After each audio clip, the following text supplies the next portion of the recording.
அடுத்து நீங்கள் ஆவலோடு எதிர்பார்த்து கொண்டிருக்கின்ற பிரதம விருந்தினர் உரை மடை திறந்த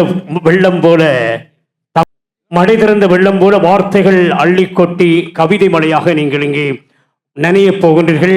எங்களுடைய லண்டன் தமிழவையினுடைய நிறுவனர், காப்பாளர், கவிப்பேரொளி, முத்தமிழ் வித்தகர், இளங்கீற்றினுடைய நாயகனுடைய அன்பு தாய்மாமன், எங்கள் அன்புக்கும் மதிப்புக்கும் உரிய புலவர் சிவநாதன் அவர்களை அன்போடு அரங்கு கலைக்கின்றோம்.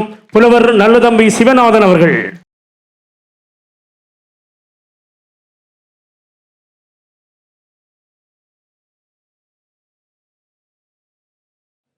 செல்லரித்து கிடந்த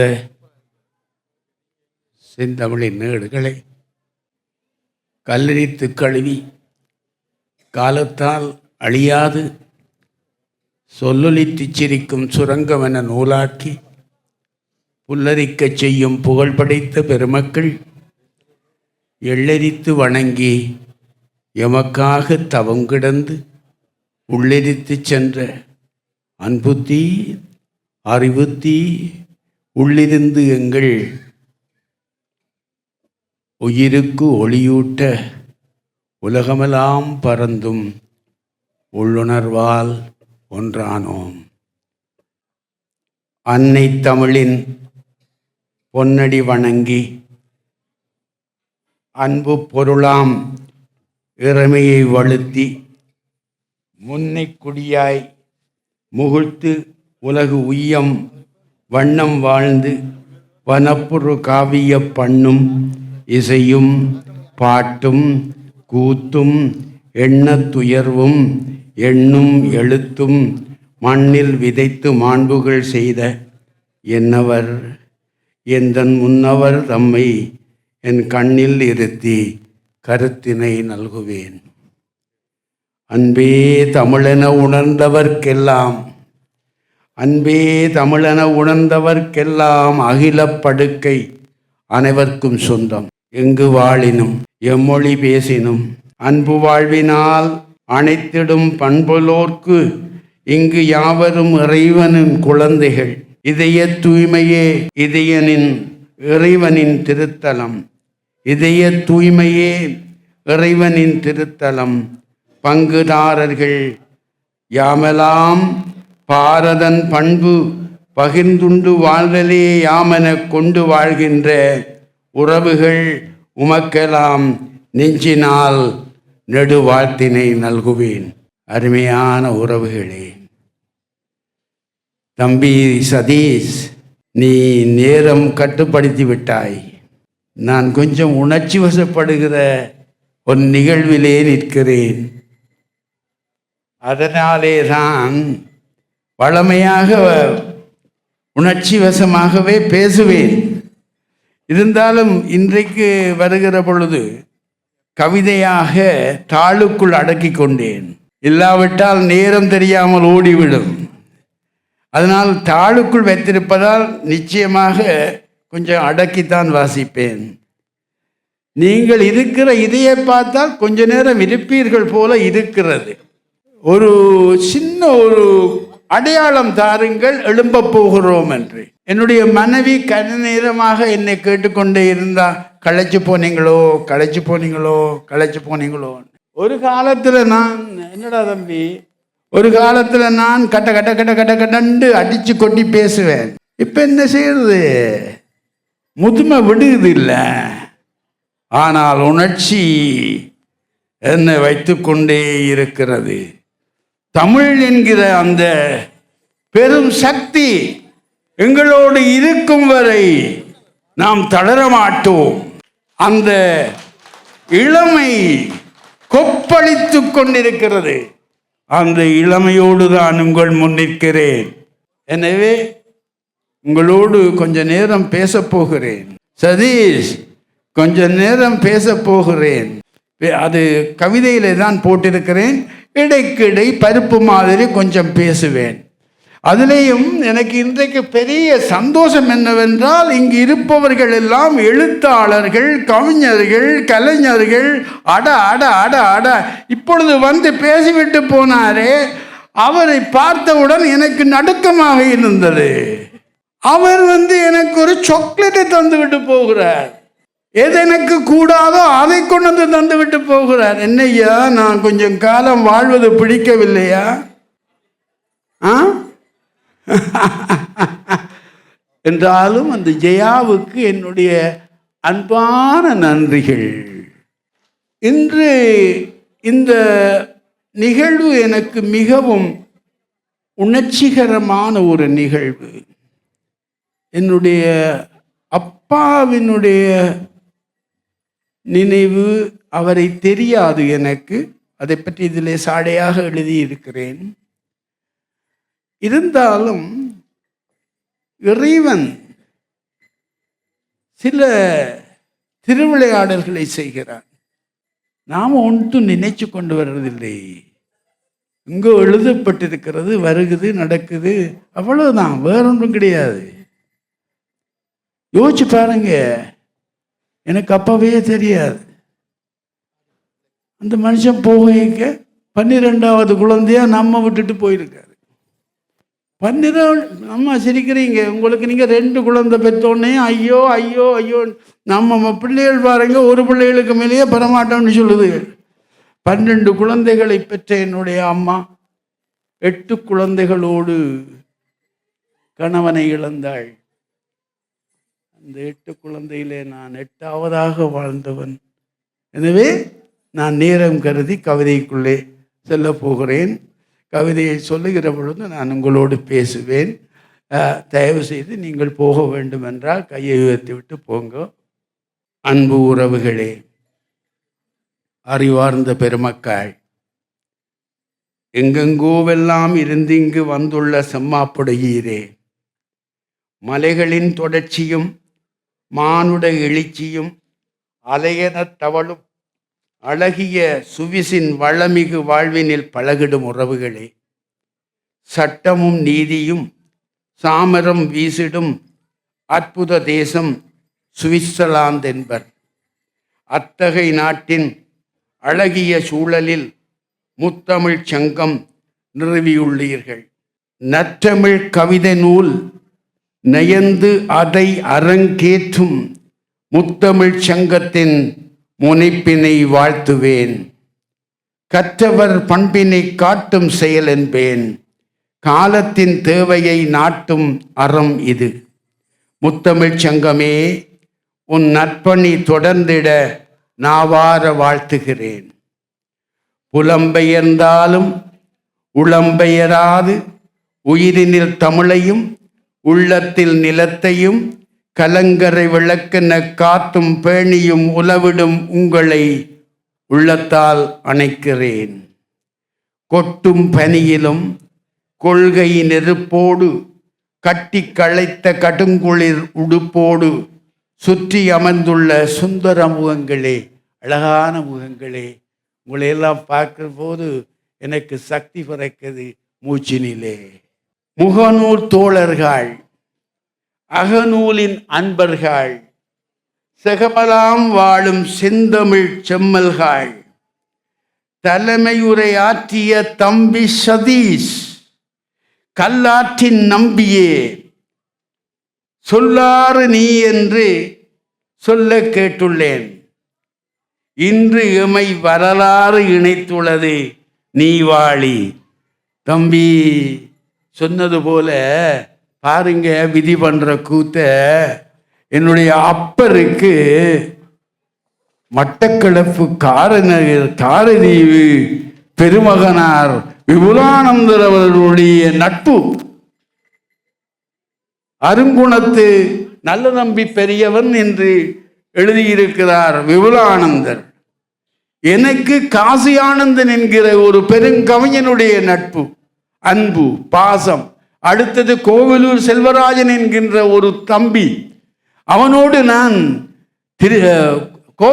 திருக்கோவிலுக்கு சென்றேன் தம்பி போன வருஷம். சத்தியமாக சொல்கிறேன், மட்டக்களப்பினுடைய அழகு, அதனுடைய பெயருக்கு அங்கே இருக்கிற அந்த ஊர்களுடைய பெயரின் அழகு, அங்கு போன உடனே பார்த்து விட்டு அவனுடைய வீட்டு கோவிலூர் செல்வராஜனுடைய வீட்டுக்கு போன உடனே அந்த வீடு சித்திரவேலாயுதம் கோயிலுக்கு பக்கத்திலே நல்ல அந்த தென்னஞ்சோலை கடற்கரை. அந்த வீடு சுனாமியிலே அழிந்திருக்கிறது அவனுடைய வீடு. போய் நின்று பார்த்து விட்டு சொன்னேன், அடடடடா, இங்கு நின்றால் கவிதைதானே கொட்டும் என்று. அப்படி ஒரு அழகு. அவரோடு எனக்கு ஒரு பெரிய நட்பு. உன்னை கொண்டு வந்து கல்லாறு சதி உன்னை என்று பேசலான் தானே. நான் அன்பிலே அடாபிடா என்று தான் நான் பேசுவேன். எனக்கு ஐயா, அவர் ஜெயாவுக்கு சொல்ல வேண்டும், உங்களை விட நான் கொஞ்சம் கூட உண்மையானவன். நான் அடாபிடா என்று தான் பேசுவேன் என் தம்பிகளோடு. சதீஷ், நீங்கள் என் மருமகனுக்கு நண்பனாக கிடைத்ததுக்கு நாங்கள் பெரும் பாக்கியம் செய்திருக்கிறோம்.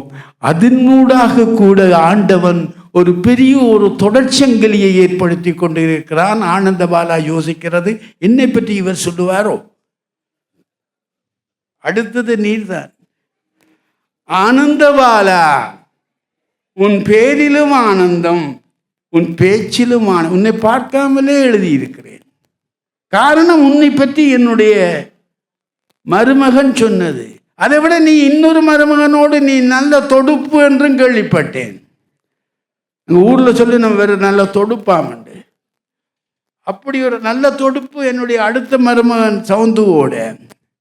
ஆகவே உனக்கும் எழுதியிருக்கிறேன், ஆனந்தபாலா, நீ எந்தன் மருகனுக்கு தமிழ் தந்த தோழன் என யான் கண்டு மகிழ்கின்றேன். வாழிய தம்பி, வளர்கனின் தமிழ் தொண்டு. நீ என்னுடைய கவிதையை வாசித்ததை என் மனைவி சொன்னா, நீங்கள் எழுதியதை விட அவர் வாசித்தது சிறப்பாக இருக்கும் உங்களோட கவிதையை. ஆகவே அதான் சொல்லுவார்கள், கவிதையை எழுதுவதல்ல. எனக்கு தம்பிகள் எல்லாம் நெடுங்கோ சொல்லுவாங்க, நீங்கள் இன்றைய கவிவரிகள் என்று நான் ஒவ்வொரு நாளும் ஒரு கவிதை எழுதுவேன். எல்லோரும் என்னை கேட்பார்கள், அதை எழுதுவதை விட நீங்கள் படித்து விட்டு படியுங்கள் கட்டாயம் என்று. ஏனென்றால் கவிதை படிப்பதற்கு கூட ஒரு கலை இருக்கிறது. கவிதையோ மடலோ தமிழை படிப்பது அந்த ஒலி ஓசையிலே நிறைந்து போயிருக்கு. அதனால தான் நாங்கள் தமிழை பேசுங்கள் பேசுங்கள் பேசுங்கள் என்று சொல்லுவோம். பாரதி அதனால் தான் தேமதுர தமிழ் ஓசை பரவ வேண்டும் என்று சொன்னான். தமிழ் பரவ வேண்டும் என்று சொல்லவில்லை, தமிழ் ஓசை பரவ வேண்டும். தமிழ் ஓசைக்கு ஒரு சத்தியம் இருக்கிறது, அதற்கு ஒரு பெரிய ஒரு ஒலி இருக்கிறது, ஓசை இருக்கிறது, அதற்கு ஒரு சக்தி இருக்கிறது. அதனால்தான் சக்தி பிறக்குது மூச்சு நிலை என்று சொன்னான். செந்தமிழ் நாடெனும் போதினிலே அப்படி சொல்ற போதே எனக்கு சக்தி வருகிறது என்று சொல்கிறான். ஆகவேதான் ஆனந்தபாலா, நீ என் தன் மருகனுக்கு தமிழ் தந்த தோழன் என யான் கண்டு மகிழ்கின்றேன். வாழிய நீ தம்பி, வளர்க நின்றன் தமிழ் தொண்டு. இப்போ ஒரு விஷயத்தை நான் சொல்ல வேண்டும். இதை கண்ணபேரை சந்திச்சேன். இன்னைக்கு கண்ணபேரை சந்திச்சேன். அவர்கள் எல்லாம் நினைப்பார்கள், இவர் பார் எழுதி கொண்டு வந்திருக்க இந்த 2-3 பேரை மாத்திரம் பொறுக்கி எடுத்து, என்ன இது இணுவை ஊர் தம்பி யோசிக்கும். தம்பி, நான் பிறந்தது இணுவில் தான். மற்றது இங்கே இப்போ தம்பி ஒரு ஆள் நல்ல கவிதை செய்துட்டு போயிருக்கிறார், ரொம்ப அழகா. இதை விட இன்னும் எத்தனையோ கலைஞர்கள், எத்தனை எழுத்தாளர்கள் எல்லாம் நீங்கள் இருக்கிறீங்க. உங்களோட பேர்களை எனக்கு ஞாபகம் மன்னிச்சு கொள்ளுங்கோ தம்பி. நீ ஒரு லிஸ்ட் வச்சுருந்தா அதை தந்தியன்னா நான் வாய்ச்சிடுவேன். யார் தம்பி சதீஷ் வச்சிருந்த ஒரு லிஸ்ட் வச்சு வாய்ச்சார். அந்த லிஸ்ட் இருந்தால் நான் நிச்சயமாக அவங்களையெல்லாம் நான் நன்றி சொல்ல வேண்டும். மிகச்சிறந்த ஆளுமைகள் எல்லாம் சுவிஸ் நாடு கொடுத்து வைத்தது. உங்களையெல்லாம் எத்தனை எத்தனை ஆளுமைகளை நீங்கள் இருக்கிறீங்க. உங்களே தெரியுமா, 35 ஆண்டுகளுக்கு முன்னர், 32 ஆண்டுகள் என்று நினைக்கிறேன், அதற்கு முன்னர், என்னடா தம்பி நேரம் போதா, எனக்கு பயம், எங்கண்ட ஆக்களோட எனக்கு பயம் பாருங்கோ. பேச்சுக்கு வாண்டு கூப்பிடேக்க சொல்லுவேன்னா 5 அரை மணித்தியாலம் தாரமண்டு, மண்டபத்துக்கு நுழைக்குள்ள 20 நிமிஷம் பண்ணுவேனம், கதிரையில் வந்து உந்தைக்குள்ள 10 நிமிஷம் பண்ணுவேனம், ஏறி வரைக்குள்ள 5 நிமிஷம் பண்ணுவேனம், இதில் வந்து நிற்கைக்குள்ள 2 நிமிஷம் வந்து அதுக்கு வந்து சொல்லுவேன். அதான் நான் இவருக்கு சொல்லி வச்சுக்கிறேன். இவர் நடுவோம் என்ன அறிமுகப்படுத்துகிறார். வந்தியோ விட்ட பிரச்சனை உண்டு. அப்போ இதில் என்ன சொல்ல வாரண்டால், தயவு செய்து உங்களோட பேர்களை சொல்ல முடியலை என்னால், ஆனால் இவ்வளவு ஆளுமைகளை வச்சிருக்கிறீங்கள். நான் வந்த கதையை சொன்னேன். நான் 32 வருஷத்துக்கு முந்தி இங்கே வந்தேன். நான் பெரிய மாநாடு, உங்கள் எத்தனை பேர் இருந்தீங்களோ தெரியல, அந்த காலங்களில் இங்கே ஒரு பெரிய மாநாடு வச்சது. பெரிய மாநாடு உண்டு. அந்த மாநாட்டில் அந்த மகாநாடு என்னத்துக்குன்னா சைவத்தையும் தமிழையும் காப்பாற்ற வேண்டும் என்பதற்காக இங்கே வைத்தார்கள். இப்ப சொன்னாரே 71 சொன்னார், 71 நூலரங்கேற்றங்கள் நடந்தது என்று சொன்னார். உங்களுக்கு நீங்க சொன்னது 71, இவங்க 61 சொன்னாங்க. பாருங்க, இங்கேயே எத்தனை பிரச்சனைகள் இருக்கு. அப்ப பெருமையா இருக்கு. அதுக்காக நீங்க சொல்லுவீங்க இவர் போராடமெல்லாம் அப்படித்தான் சொல்ற. ஆனால் லண்டன்லையும் பரவாயில்ல, நான் எண்ணுறதில்லை. அங்கேயும் ஒரு 100-150 இருக்கும், 150-200 இருக்கும். நான் வர்ற காலம், நான் 74ஆம் ஆண்டு லண்டனுக்கு வந்தேன். நான் இப்போ 52 ஆண்டு முடிச்சுட்டேன் அங்கே. ஆனால் குறை சொல்லப்படாது, அங்கேயும் விளையாட்டு கொஞ்சம் நெஞ்சமல்ல, எல்லா பக்கமும் பள்ளிக்கூடங்கள் ஒன்று. உங்களுக்கு சொல்கிறேன், எங்களை ஒருவரும் அழிக்க முடியாது.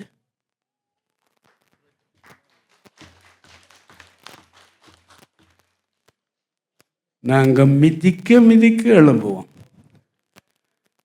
உதைக்க எழும்புவோம், அடிக்க எழும்புவோம். உலகமெல்லாம் பறந்து நின்றாலும் இன்று வரைக்கும் நாங்கள் எங்கள் மொழியை விட்டதில்லை, தொன்மையை விட்டதில்லை. இன்று வரை காவிக்கொண்டு செல்கிறோம், ஏந்தி கொண்டு செல்கிறோம். நாங்கள் முன்பிருந்ததை விட பன்மடங்கு நிற்கிறோம். கவிதைக்கு வருகிறேன். எப்பவும் குரலொலிக்கும் அப்புக்குட்டிக்கு தப்பாமல் ஒரு தம்பி சின்ன குட்டி தயாநிதி வீட்டை போட்டுதோ.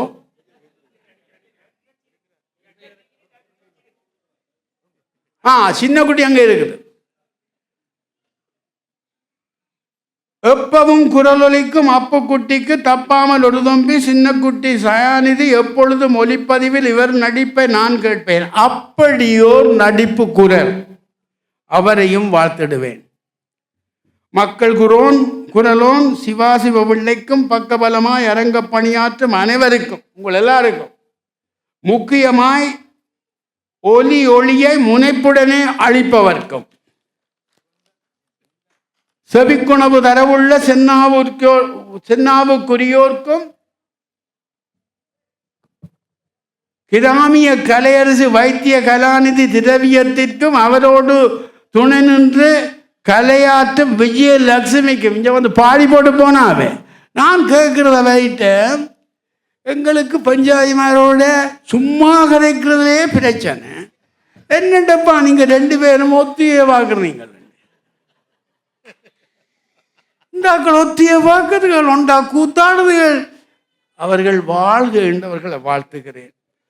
புரவி நடனம் என்றும் போர் புரியும் சூரன் என்றும் புழுதியிலே நாமம் என்று பூசித்த கலமனவை தரவந்த கலைஞர்க்கும், விருந்தோம்பல் பண்பை வீழாது காக்கின்ற அரிசுவை அளிப்போர்க்கும் என் சிறந்தாழ்ந்த வணக்கங்கள்.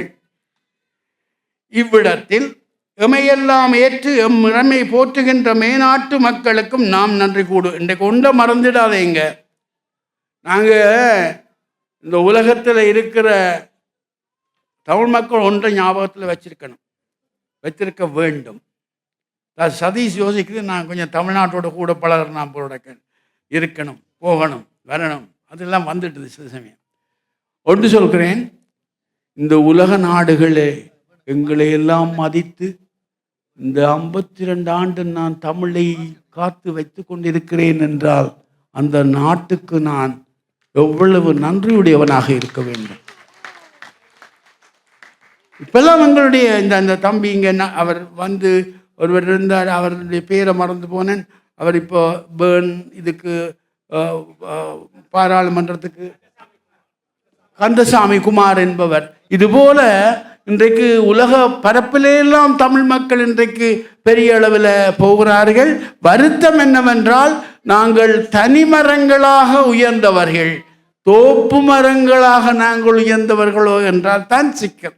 ஆகவே அந்த அந்த உண்மையாக சொல்கிறேன், எங்களையெல்லாம் எங்களுடைய கலை செல்வத்தை, எங்களுடைய கல்வி செல்வத்தை, எங்களுடைய ஆளுமைகளை எல்லாம் ஏற்று இன்று வைத்திருக்கின்ற இந்த நாடுகளுக்கு நாங்கள் நன்றியுடையவர்களாக இருக்க வேண்டும்.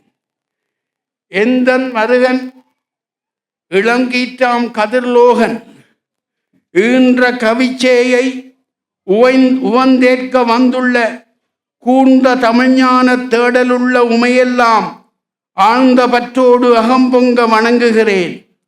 சூழ்ந்துள்ள சோதனைகள் சிக்கல்கள் அத்தனையும் தாண்டி தமிழ் வாழ தவம் செய்யும் தகவோடு இன்பத் தமிழ் தன்னை இயலாக இசையாக இணைந்த நாடகமாக கண்டங்கள் கடந்தும் காலங்கள் பல சுழன்றும் என்றும் உணர்வோடு இணைத்தே இயங்குகின்ற நண்பர்கள் அனைவரையும் நன்றியுடன் வாழ்த்துகிறேன். இன்று எனக்கொரு இதய நிறைவு நாள். எந்தை முதுபுலவன் இணையும் நினைவு நாள். அவன் தந்த தமிழை சிந்தை இருத்தி வந்தனை செய்து வணங்கி துதிக்கும் நாள்.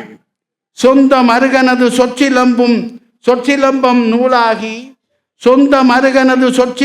நூலாகி வந்து அரங்கேறும் வண்ண நிகழ்வினிலே வந்து கலந்து என்னை வாழ்த்த வேண்டுமென அன்பு கனிய ஆணையிட்டான் என் மருகன். திறனாய்வு செய்யவும் தீர்ப்புகளை வழங்கவும் திறனார்வம் கொண்டோர் துறைதோய்ந்தோர் அவை இருப்பர். அவர்பால் அவர் கடமை தரவே யான் விளைகின்றேன்.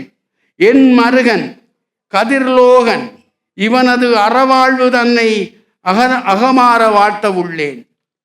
கதிர்லோகன் நன்றியுணர்வும் நல்லார் மேல் நன்மதிப்பும் நின்ற சொல்லும் நீதிசார் நெஞ்சமும் என்றும் எவர்க்கும் உதவுகின்ற அன்புணர்வும் கொண்டு வளர்வதனால் வளர்பண்பால் குலவி பல நண்பர்களை கண்டு பழகுபவன்.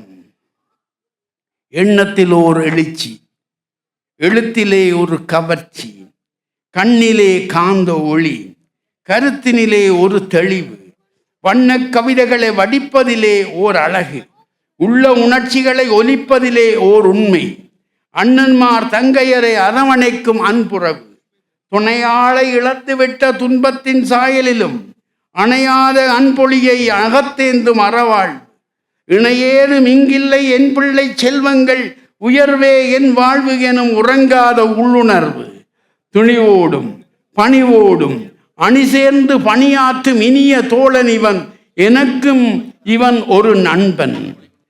உளம் சோறும் வேளைகளில் உணர்வுகளை பகிர்வதற்கு இளந்தென்றலாக இவன் அன்பை நாடிடுவேன். இவன் வார்த்தைகளில் வலிமை, வழி வழியே வலிகள் பல சேர்த்து வரும் கலை கவிதை சேர்ந்தவனே கதிர்லோகன். சித்த வைத்தியமும் முத்தமிழ் கலைமரபும் சத்திய நேர்மையும் சமத்துவ பார்வையும் தைத்த கவித்துவ தார்மீக பாதையில் தனியாத தாயக தேசத்தின் தாகத்தில் 140 2 கவிதைகள் நூற்பதிவாகி நுவருக்கு வந்துள்ள இளங்கீற்றெனும் தொகுப்பாகி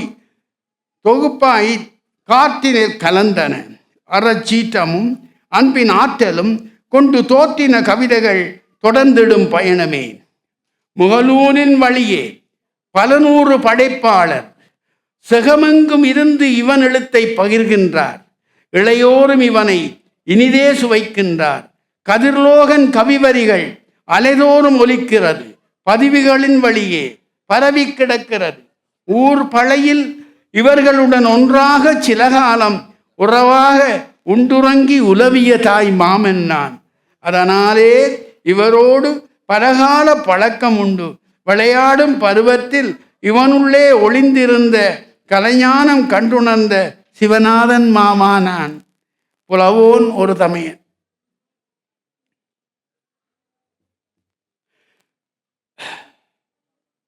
புலவோன் ஒரு தமையன் சரவண பவன் என்பான். புலவோன் உருதமையன் சரவண பவன் என்பான். கலகவிதை மரபுகளை கண்ணாக போற்றியவன். பரந்தாமன் மருதவையன் பணிகள் பல செய்தமைந்தான். திறன் பலவும் கொண்டரச பதவிகளே அலங்கரித்தான். இந்த கவித்துவத்தை எங்கிருந்து இவர் பெற்றார்? இந்த கவித்துவத்தை எங்கிருந்து இவர் பெற்றார் என்று வினாவெழுப்பும் இதயங்கள் இங்கிருக்கும். சொந்த திறன் இதுவா? சுமந்து வந்த வரம் இதுவா? முந்தை பிறவியிலே மூன்ற தமிழறிவா? விந்தின் வழி பிறந்து விளைந்த மரபணுவா? சந்தையிலே பெற்று சாதித்த தரவிதுவா? முந்தை புலவோரின் முத்தமிழின் யாப்பதனை சிந்தைக்கெடுத்து சேர்த்த கவி முதலா என்ற பல கேள்வி எல்லோருக்கும் எழக்கூடும். சந்தேகம்தானே சமூகத்தின் இயங்கு சக்தி. என்னை நானே தான் எனக்குள்ளே கேட்டவைதான் உங்கள் மனங்களையும் உலுப்புவதை நான் உணர்வேன். பெரும்புலவன் மகளுக்கு பிறந்த மகன் ஆனதனால் பெரும்புலவன் இவனுக்கு பேரன் என ஆகின்றான். வருங்கவிதையெல்லாம் வளர்கலையின் வளமெல்லாம் வரங்கள் என்றே கொண்டு வாழ்த்துவதே நன்றென்பேன் என்ற பல கேள்வி எல்லோருக்கும் எழக்கூடும். சந்தேகம்தானே சமூகத்தின் இயங்கு சக்தி. என்னை நானே தான் எனக்குள்ளே கேட்டவைதான் உங்கள் மனங்களையும் உலுப்புவதை நான் உணர்வேன். புலவன் மகளுக்கு பிறந்த மகன் ஆனதனால் பெரும்புலவன் இவனுக்கு பேரன் என ஆகின்றான். வருங்கவிதையெல்லாம் வளர்கலையின் வளமெல்லாம் வரங்கள் என்றே கொண்டு வாழ்த்துவதே நன்றென்பேன். குறும்பு நிறை வயதினிலும் குட்டிகளாய் மேகையிலும் விரும்பி இவன் தமிழ்கலைகள் விளையாட்டாய் செய்வதுண்டு. அரும்பு இன்று மலராகி அரங்கேற்றம் காண்கையிலே அகம் மலர்ந்து இன்பம் அணை நிரம்பி வழிகிறது. இலக்கிய உலகில் வலம் பெறப் போகும் எம் இளம் கீற்றே. இலக்கிய உலகில் வலம் பெறப் போகும் எம் இளம் கீற்றே. இலக்கண மரபினை உளங்கொள வெல்ல இளம் தமிழ் ஊற்றே. நிலத்தினை மொழியை நெஞ்சினில் ஏந்தும் தேன் தமிழ் பாட்டாய் நலத்துடன் வாழ்ந்து நீ நட்புகள் ஈட்டிட நாம் உனை வாழ்த்தினோம். அறம் நிறைந்த தமிழை அகம் நிறைக்கும் பொழுது அலை புரண்டு தவழும் கலை கவிதை அழகு. உளத்தினிலே ஒளியும் உணர்வுகளில் எழிலும் உண்மையெனும் விழியும் உயர்வு தரும் வழிகள். கருணை அன்பு பரிவு காதலொடு கனிவு கருப்பொருளாய் அமைந்தால் கவிதை மழை பொழிவு. இதற்கு பின்னால் நான் எடுத்த வரிகளை சதீஷுக்காக நான் அவற்றை படிக்காமல் விடுகிறேன். முடிவிலே மட்டும் உங்களுக்கு படிக்கவா உலக பரப்பில் உலவிய பெருங்கவிஞன் கவிகள் உள்ள பெருவழியை உணர்த்தியவன் செல்லி என்பான். உலகம் என்றுமே உய்த்துணர்ந்து ஏற்காத உலகமன்ற சமநீதி சட்டவாளன் இங்குளனேல் அவனே கவிஞன் என அறகு உவி செல்லி சொன்னான் இந்த உலகத்திலேயே unacknowledged legislators of this world are the poets என்று சொன்னான். ஆகவே அவன் என்ன சொல்கிறான் என்றால் இந்த உலகத்துக்கு சட்டத்தை அமைக்கக்கூடிய முழு பொறுப்பும் உள்ளவர் முழு தகுதியும் உள்ளவர்கள் கவிஞர்கள் தான் என்று சொல்லி அவன்தான் சொல்லி வைத்தான். அதனால தான் பாரதி செல்லிதாசன் என்ற பெயரோடு எழுதினான். செல்லியை பாரதி வணங்கினான் என்று சொன்னால் அதுக்கு காரணம் செல்லியனுடைய உங்களுக்கு டிஃபென்ஸ் ஆஃப் போயட்ரி என்கின்ற அந்த அவருடைய கட்டுரையை படித்தால் தெரியும். கவிஞர்களை தயவு செய்து உங்கள் எத்தனை பேருக்கு கவிஞர்கள் மேல மதிப்பு இருக்கோ இல்லையோ. இப்ப தம்பி ஒருவர் இப்ப பேசுற பொழுது சொன்னார், நான் மேல அவர் சொன்னது சரி. இலக்கியம் என்பதுக்கு பற்றி நான் இங்கு பின்னுக்கு எழுதியிருக்கிறேன். அதைத்தான் உங்களுடைய அந்த எழுத்தாளர்களோடு நான் பகிர்ந்து விட்டு போக விரும்புகிறேன். ஏனென்றால் சத்தியமாக சொல்கிறேன், எங்களுக்கு ஒரு பெரிய பொறுப்பு காத்திருக்கிறது. பெற்றோர்களாக, ஆசிரியர்களாக, சமூகமாக எங்களுக்கு ஒரு பெரும் பொறுப்பு இருக்கிறது. அடுத்த எங்கள் சந்ததிக்கு எங்கள் தொன்மையை எப்படி கடத்த போகிறோம் என்ற பெரும் பொறுப்பு இப்பொழுதுதான் கூட இருக்கிறது. காரணம், ஒருவன் வந்தான் ஐயா, எங்களுக்கு அவனை தொலைத்து விட்டோம். ஞாபகத்தில் வைத்துக் கொள்ளுங்கள், இந்த தொன்மையை கடத்துவதற்கு ஒருவன் வந்தான். நாங்கள் தொலைத்து விட்டு நிற்கிறோம். அந்த பொறுப்பை எடுக்க வேண்டியவர்கள் நாங்கள். எங்களுடைய நாளைய சந்ததிக்கு தொன்மையை அறமாக, அன்பாக, அறிவாக, அருளாக, ஏன் உலகாக கொடுக்க வேண்டிய பொறுப்பு எங்களுக்கு ஆசிரியர்களாக, பெற்றோர்களாக இருக்கிறது, சமூகமாக இருக்கிறது. எங்கள் குழந்தைகள் தங்களுடைய அடையாளத்தை இழந்து, தங்களுடைய முகவரியை இழந்து, தங்களுடைய வேரை இழந்து தவிக்கப் போகிறார்கள். எங்கள் குழந்தைகள் அடையாளமற்றவர்களாக, மற்றவர்கள் நீ யார் என்று கேட்டால் அதற்கு பதில் சொல்ல முடியாதவர்களாக அவர்கள் நிற்கப் போகிறார்கள். காட்டிலே நிற்கப் போகிறார்கள். அதை காட்ட வேண்டியவர்கள் நாங்கள். அதுகள் பாவங்கள். தயவு செய்து எங்கள் குழந்தைகளை குறை கூறாதீர்கள். அவர்களுக்கு தமிழ் நம்பிக்கையை கொடுங்கள். தன்னம்பிக்கை, தமிழ் நம்பிக்கை, இந்த ரெண்டு நம்பிக்கையும் கொடுக்க வேண்டுமானால் நாங்கள் தன்னம்பிக்கை உள்ளவர்களாக வர வேண்டும். நாங்கள் தமிழ் நம்பிக்கை உள்ளவர்களாக வர வேண்டும். சமூகம் தமிழை நம்ப வேண்டும். தன்னுடைய அடையாளத்தை நம்ப வேண்டும். அதை தனி ஒரு கல்விக்குள்ளே அடக்கி விடாதீர்கள். கலையாக, தமிழின்பமாக, அங்கேதான் இலக்கியம் வருகிறது, அங்கேதான் கலை வருகிறது, அங்கேதான் எங்களுடைய கவிதைகள் வருகிறது, எங்களுடைய எழுத்து வருகிறது, எங்களுடைய பேச்சு வருகிறது. இதை கையளிக்க வேண்டிய பொறுப்புங்களிடம் இருக்கு. அதைத்தான் இங்கே இளங்கீற்று என் மருமகன் செய்கிறான், நீங்கள் எல்லோரும் செய்கிறீர்கள். இந்த 71 நூலையும் அரங்கேற்றியவர்கள் செய்து கொண்டிருக்கிறார்கள். எங்களுக்கு தெரியும், வீட்டில் எங்களுக்கு சவால்கள் இருக்கும். ஒரு தம்பி சொன்னான், கல்யாணம் கட்ட முதல்லையாம் தான் இந்தியாவுக்கு போய் எத்தனையோ புத்தகங்கள் 3000-4000 புத்தகம் வாங்கி கொண்டு வந்து வீட்டை வச்சு நான் அண்ணா வாசிக்கிறதுக்கு, எனக்கு வாசிப்பண்டா பைத்தியம். கல்யாணம் முடித்தேன், நான் புத்தகத்தை தொட்டா மனைவி சொல்லும், இதோ சோறு போட போகுது, வந்து வெங்காயத்தை ஊற்றிக்கும். மன்னிக்கோணும், எல்லா பொம்பளையிலேன்னு அது சொல்ல இல்லை. எந்த மனுஷன் அப்படி சொல்கிறேன் இல்லை, எனக்கு உண்மையை சத்தியமாக எந்த மனுஷன் அப்படி சொல்கிறேன் இல்லை. வேலி சப்போர்ட். நீங்கள் நான் நினைக்கிறேன் நிச்சயமாக இணுவைக்கு பக்கத்தில் இருக்கிறவ இழுவையோட வருவான்னு நினைக்கிறேன். உங்களோட சதீஷுக்கு நிச்சயமாக பக்கத்தில், தம்பிக்கு பக்கத்துலேயும் பரவாயில்ல நினைக்கிறேன்.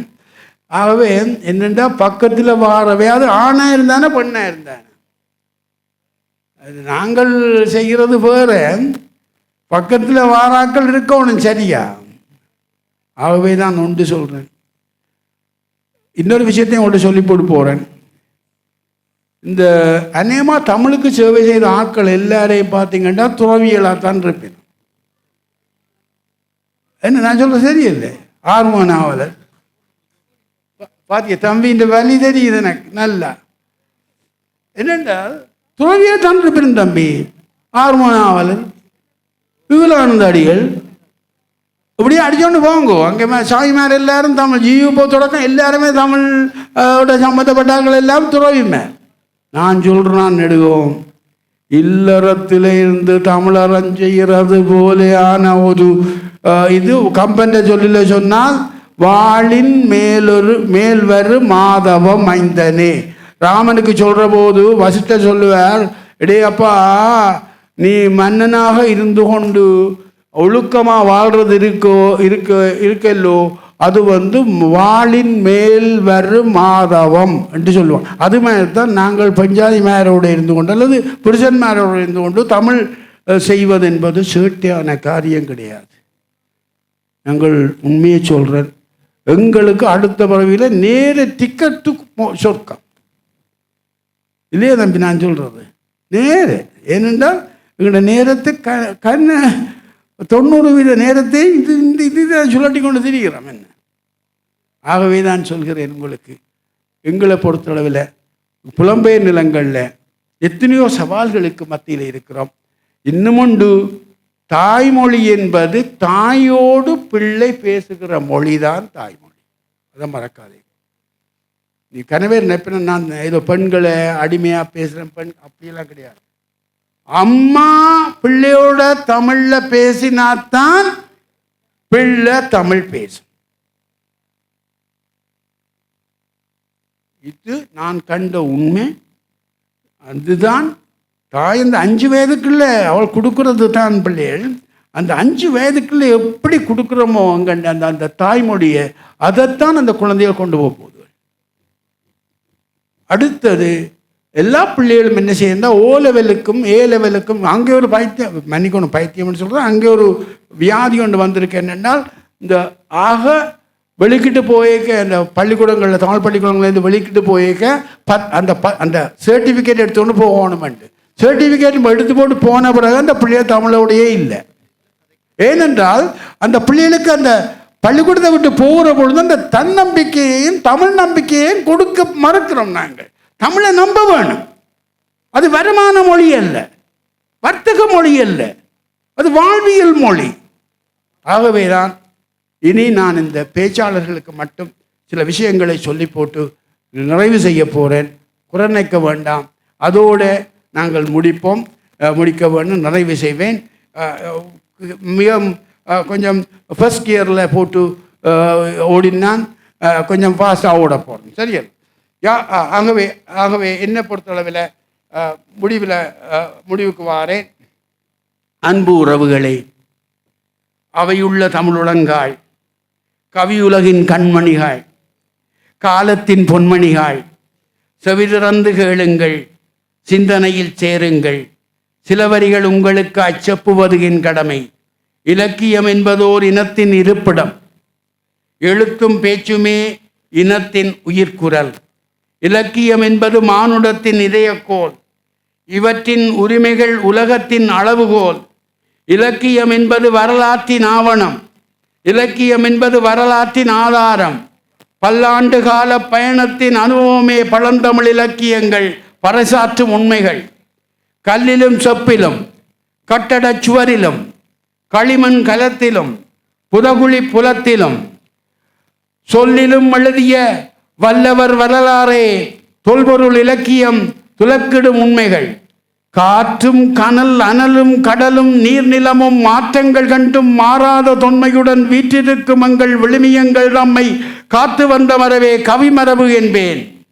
தோற்றுவிடா ஓரினமாய் தொடர்கின்ற தமிழ்க்குடியின் ஊற்று என உயர்த்துகின்ற உட்பொருளே கவிப்பொருளாம். நாடக வழக்கினும் உலக வழக்கினும் பாடல் சார்ந்த புறநெறி வழக்கம் கலியே பரிபாட்டு ஆயிரு பாவின் உரியதாகுமே என்பனார் புலவர். நூற்பாவியலில் நுதலிய பாவிது, தொல்காப்பியனார் உதவிய நெறியுது. இலக்கியம் கண்டபின் இலக்கணம் கண்டதம் வழக்கினை தமிழர் இலக்கண கொண்டனர். முதல் கரு உரியனம் ஊழ்த்த தனைகளை முறைபட வகுத்தனர் முன்னோர் பெருமக்கள். இதன் வழி பெற்ற நிலம்தனை இனத்தின் நிலைமை பொருளென ஏற்றது தமிழ்க்குடி. அதனால் எழுதுங்கள், எழுதுங்கள், எழுதுங்கள், எழுதுங்கள், இயன்றவரை எழுதுங்கள், இணைந்து நின்று எழுதுங்கள். விரல்கள் ஓயும் வரை, விழிகள் தேயும் வரை ஏந்துங்கள் எங்கள் இரவாத செம்மொழியை. நான் எனும் நிலை விலகி நாம் எனும் நிலை எழட்டும். ஊடகம் அனைத்தும் உண்மையை ஏந்தட்டும். நாடகம் நாட்டியம் பண்பாட்டில் நீந்தட்டும். தேடல்கள் யாவும் தொன்மையை மாந்தட்டும். நாடும் மக்களும் நன்மையில் மகிழட்டும். இடத்தால் சாதியால் இங்குள்ள மதங்களால் புலந்து பிரிந்து கிடந்தது போதும் யாம். உளத்தால் உணர்வால் உண்மைத்தனத்தால் ஓங்கி ஒலிக்கும் செம்மொழி குணத்தால் இனத்தின் பலத்தால் ஒன்றாய் இணைவோம். இவையே எமது இலக்காய் அமையட்டும். இலக்கிய சுடர்களாய், இலக்கண கதிர்களாய், இனத்தின் இருள் போக்கும் விளக்க தமிழிருங்கள். கலையாய், கவிதையாய், கதையாய், கட்டுரையாய் நிலையற்ற வாழ்விற்கு நிலப்பினை நிறுவுங்கள், நிலைப்பினை நிறுவுங்கள். அழியும் உடலையும் மெய்யென விழித்த மொழியே எமது ஒளியாய் ஒளிரட்டும். எழுத்தோவியங்களாய் வரலாற்றை வரையுங்கள். எக்காலத்திற்கும் இவையே அணியங்கள். வடித்த கண்ணீரை, வார்த்த செந்நீரை, கொடுத்த உயிர்களை, கூவிய குரல்களை, துடித்த உடல்களை, துவண்ட மனங்களை, தடித்த மாந்தரும் படையுங்கள். பேரன்பை நம்புவோம், பேரறத்தை நம்புவோம், பேரறிவை நம்புவோம், பேரருளை நம்பிடுவோம், பேரகிலம் ஒன்றின் பெருமதை நம்பிடுவோம். யார் பெரியது இங்கு, யார் சிறியது இங்கு? தீர்வு சொல்லும் தமிழை தோளேந்தி நடந்திடுவோம். பணமல்ல வாழ்வு, பயமல்ல தீர்வு. அறத்திற்கும் மரத்திற்கும் அன்புதான் சார்பென அகிலத்துக்கு உணர்த்திய அரும்புலவர் கவியுளமே. வழக்கெனப்படுவது உயர்ந்தோர் மேற்றே, வாழ்வெனப்படுவது வாய்மையின் பாற்றே.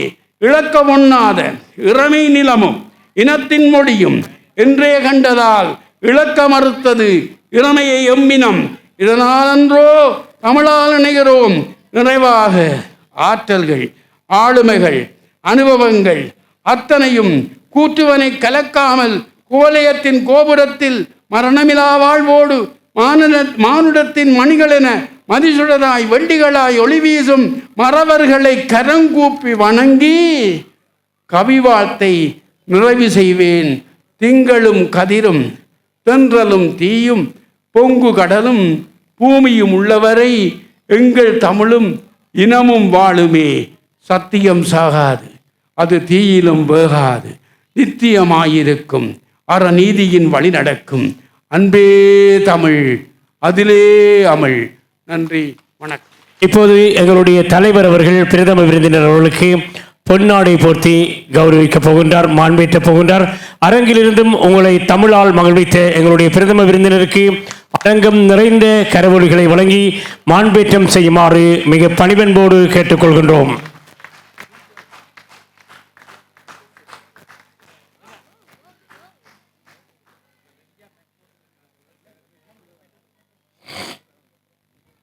இதோ புலவர் நல்லதம்பி சிவநாதன் அவர்களுக்கு கல்லாறு சதீஷ் அவர்கள் பொன்னாடை போர்த்தி மாண்பேற்றம் செய்கின்றார்.